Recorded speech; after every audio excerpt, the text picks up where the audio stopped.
पंचतंत्र की कहानी। शेर और चूहा। एक घने जंगल में एक शक्तिशाली शेर रहता था, जिसे अपनी बलशाली दहाड़ और अपार शक्ति पर अत्यधिक घमंड था। वह सोचता था कि जंगल के सभी जानवर उससे डरते हैं और उसकी ताकत के आगे सब नतमस्तक होते हैं। एक दिन जब वह शिकार की तलाश में था, अचानक वह एक शिकारी के बिछाए जाल में फंस गया। शेर ने जाल से निकलने के लिए बहुत प्रयास किया, लेकिन वह असफल रहा। उसे लगा कि अब उसका अंत समीप है। तभी एक छोटा चूहा वहां से गुजर रहा था। चूहे ने शेर की दुर्दशा देखकर उसे बचाने का फैसला किया।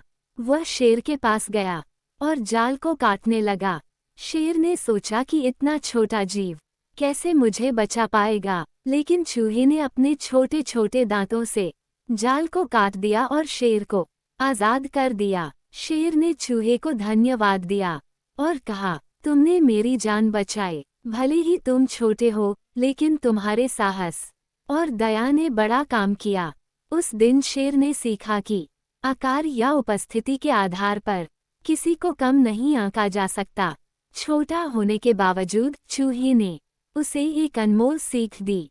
शेर ने उस चूहे से वादा किया कि वो हमेशा उसका ध्यान रखेगा और कभी भी उसे या अन्य छोटे जानवरों को हल्के में नहीं लेगा। इस घटना ने शेर को ये सिखाया कि सच्ची ताकत किसी के शारीरिक आकार में नहीं, बल्कि उसके गुणों और कर्मों में होती है। इस घटना के बाद जंगल के सभी जानवरों ने देखा कि कैसे एक छोटा चूहा एक शक्तिशाली शेर की मदद कर सकता है। इससे उनमें आपसी समझ और सहयोग की भावना मजबूत हुई। शिक्षा। कभी भी किसी को उसके आकार या उपस्थिति के आधार पर कम नहीं आंकना चाहिए। हर जीव में अपनी विशेषता होती है और हर कोई अपने तरीके से महत्वपूर्ण होता है।